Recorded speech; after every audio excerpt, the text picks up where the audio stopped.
Welcome to my new blog. તો હું તમને આજે અડદિયાની રેસીપી આપવાની છું. તો એની માટે હું આમાં ઘી લઈ લઈશ. મેં આને ઘીથી કરી લીધું છે, ગ્રીસ કરી લીધું છે. આ એક વાટકી મેં અડદનો લોટ લીધો છે. એક વાટકી એની સામે મેં મિશ્રી લીધી છે. આ કેસરવાળું દૂધ લીધું છે. આ જાયફળને મેં ખમણી નાખ્યું છે. આ અડદિયાનો મસાલો છે. આ એલચી પાવડર છે. અને આ એટલી આપણે કહીને એડિબલ જે આપણે કપૂર આવે એ લીધું છે. આ બદામ લીધી છે જે ગાર્નિશિંગ માટે કરીશું. અને આ બદામ હું એમાં બદામનો ભૂક્કો પધરાવીશ. એટલે સૌ પ્રથમ આપણે આમાં આ જે આપણે લોટ છે એને ધાબો દઈ દઈશું. તો તમે જોઈ શકો છો કે આમાં આપણે એક વાટકો અડદનો લોટ પધરાવી દીધો છે. અને એની સામે આ ઘી અને દૂધને મેં ગરમ કરીને રાખ્યું છે કે જેમાં 1 ટેબલ સ્પૂન ઘી છે અને અડધી ટેબલ સ્પૂન જેટલું મેં દૂધ પધરાવીશું.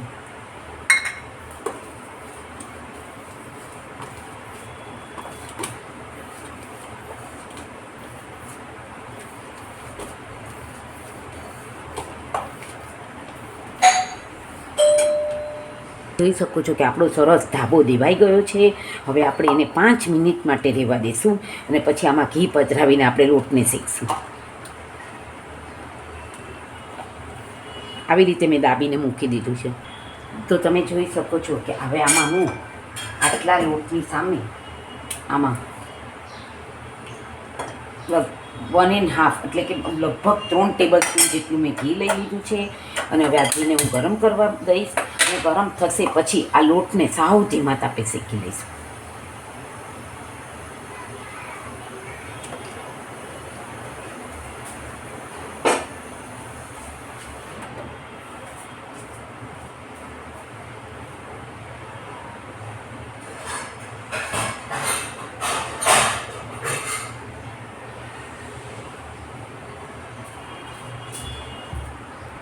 તો તમે જોઈ શકો છો કે મેં આ જે છે આ બીજા ગેસ ઉપર મૂકી દીધું છે. હવે હું આમાં ચાસણી જે સુગર સિરપ આપણે બનાવવાનું એની માટે મેં ગેસ ચાલુ કરી દીધો છે. એની માટે મેં અહીંયા આગળ તો તમે જોઈ શકો છો 1 વાટકી હું મિશ્રી પધરાવી દઈશ. અને આપણે જે આ ઘી અને દૂધનું મિશ્રણ કરેલું એ પધરાવી દઈશ.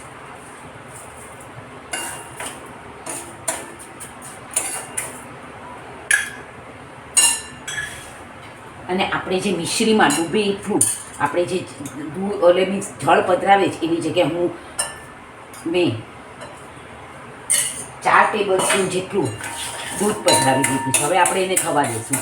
એટલે આપણે એકસાથે અહીંયા લોટ પણ શેકાઈ જશે સરસ અને અહીંયા આગળ ચાસણી પણ થઈ જશે. ને પછી આપણે બદામનો અચકચરો ભૂક્કો કરી લઈએ. તો હવે હું આ લોટ શેકવા માટે મૂકી દઉં છું.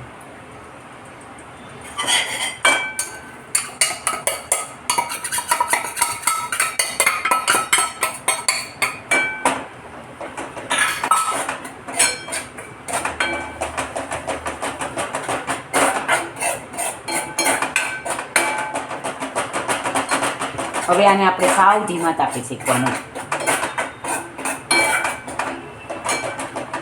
ને પછી હવે હું આનો બદામનો અચકચરો ભૂક્કો કરી લઉં. તમે જોઈ શકો છો આ આપણે જે બદામ પિસ્તાને ગાર્નિશિંગ કરીએ છીએ એનું આ બહુ સરસ છે. અને હું આના વડે જ એકદમ સરસ થાય છે અને ઇઝીલી થાય છે અને ફટાફટ થાય છે. તો એનો ઓલો કરી લઈશું. અને આપણે આ જે કેસરવાળું દૂધ છે એ આમાં જ પધરાવી દઈશું. જે ચાસણી કરીએ છીએ એમાં જ. જોઈ શકો છો કે આપણી ચાસણી સરસ થઈ ગઈ છે. હું તમને હમણાં તાર દેખાડી દઉં. તો મેં ગેસ બંધ કરી દીધો છે. અને આ તમે જોઈ શકો છો એક આખો તાર થઈ ગયો છે. તો તમે જોઈ શકો છો કે આપણો લોટ સરસ શેકાઈ ગયો છે. સુગંધ પણ સરસ આવે છે. તો એમાં હવે આપણે બધા જ મસાલા પધરાવી દઈશું. તો અમે જાયફળ મેં પધરાવી દીધું છે. આ મેં આટલી જ ફટકડી કપૂર પધરાવ્યું છે જેનાથી આપણે સ્મેલ સરસ આવે. પછી આ મેં અડદિયાનો મસાલો પધરાવી દીધો છે. આ મેં એલચી પાવડર પધરાવી દીધો છે. આ મેં બદામનો જે અચકચરો ભૂક્કો કર્યો હતો એ પણ મેં પધરાવી દીધો છે.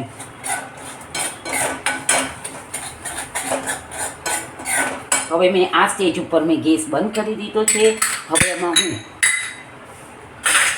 આ પધરાવી દઈશ. આપણે જે સુગર સિરપ એટલે કે કરીને રાખ્યું છે એ હું આમાં પધરાવી દઈશ.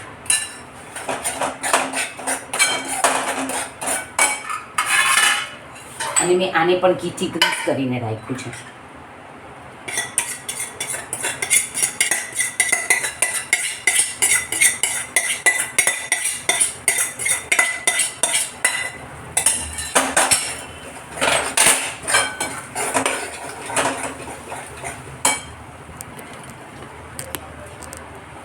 તો તમે જોઈ શકો છો કે આપણું એકદમ સરસ થઈ ગયું છે. હવે આપણે એને હલાવશું અને ગોટી પડતું થશે પછી આમાં પધરાવી દઈશું.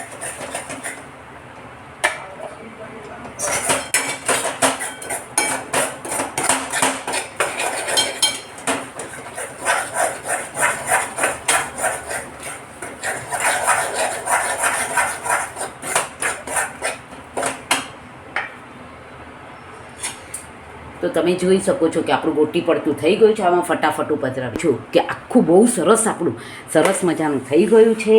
અને હવે હું આમાં ગાર્નિશિંગ કરી લઈશ.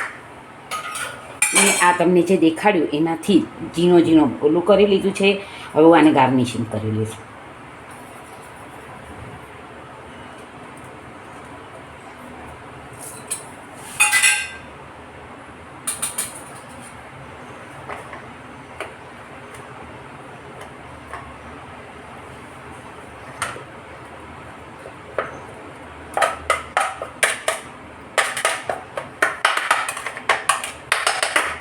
ને આ ઠરશે એટલે હું તમને સર્વ કરીને દેખાડું. તમે જોઈ શકો છો કે આપણો બહુ સરસ આ અડદિયો તૈયાર થઈ ગયો છે. તમે આને ઘરે જરૂરથી ટ્રાય કરજો. અને મેં આજે તમને અડદના લોટમાં દેખાડ્યો છે. એક દિવસ હું તમને ઘઉંના લોટમાં પણ એનો પણ અડદિયો કરીને દેખાડીશ. જો કોઈને નથી ફાવતું તો તમે એમાં પણ એનો પણ કરી શકો છો. તો મારી ચેનલને લાઈક કરજો, શેર કરજો, સબસ્ક્રાઈબ કરજો. તો આપણી બહુ સરસ સામગ્રી તૈયાર થઈ ગઈ છે. અને તમે આ મારી ચેનલને લાઈક કરજો, શેર કરજો, સબસ્ક્રાઈબ કરજો. તમારે કોઈ રેસીપી જોવી હોય અથવા કોઈ જાણવી હોય તો મને જરૂરથી વોટ્સએપ કરજો. અરે જરૂરથી આ ચેનલ પર મેસેજ કરજો. લાઈક કરજો, શેર અને બેલ આઇકોન દબાવીને જજો. From Vaishnav food blog by Deepti Chitalia Sanghvi.